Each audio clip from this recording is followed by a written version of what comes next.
You're watching a Research Design Build. I'm Steve. In today's episode, we're building a dust collector. So this dust collector is a Laguna P-Flux 3 horsepower dust collector with a Cyclone and a HEPA filter. And this is going to be a drastic improvement from what I had before in terms of dust collection. Now, if you've seen some of my other videos, like when I was making my walnut countertop for the island, you'll see in that video that I had a lot of my equipment hooked up to just a regular shop vac, and I can tell you I inhaled way too much sawdust and fine particle dust while doing that.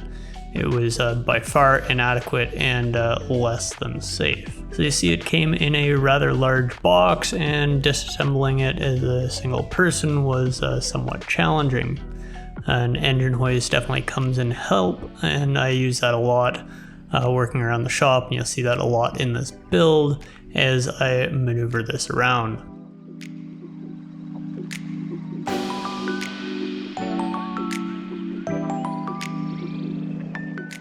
Now, overall the instructions were pretty good. It does require some disassembly here before you can get started with the assembly.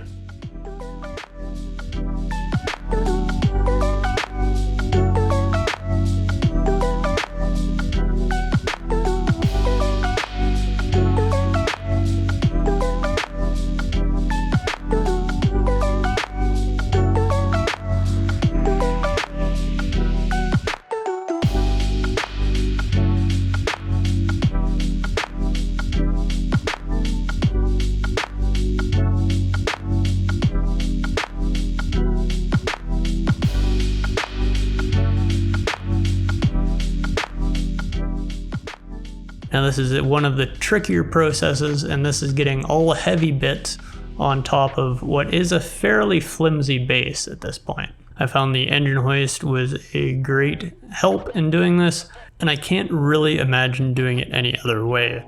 Even if you had several people to help you lift it in place, I think this would be quite challenging to do, as those vertical supports, until you get them bolted down, really don't provide that much support or stability.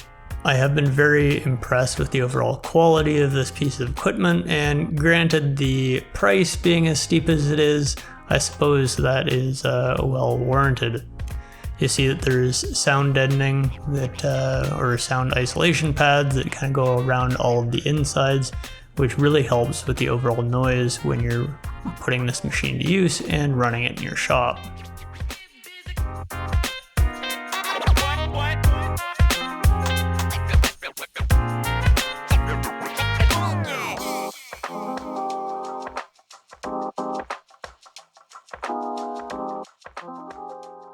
I think it's very key to take into consideration all of the gasketing that is required, as well as the silicone sealant on a couple things, just to make sure that you do that really well, and you take your time when you're doing that. That is going to make a world of difference when you actually power this thing up and get it running.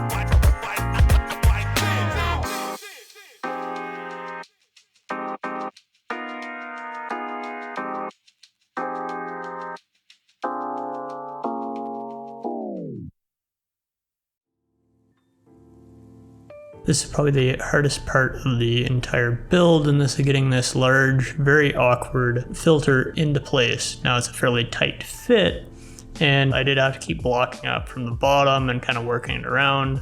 And again, the mobile base doesn't exactly help, because as you're pushing it around, it is sliding all over the place. Many choice words were said during this process, but eventually I did get it seated and where it needed to be.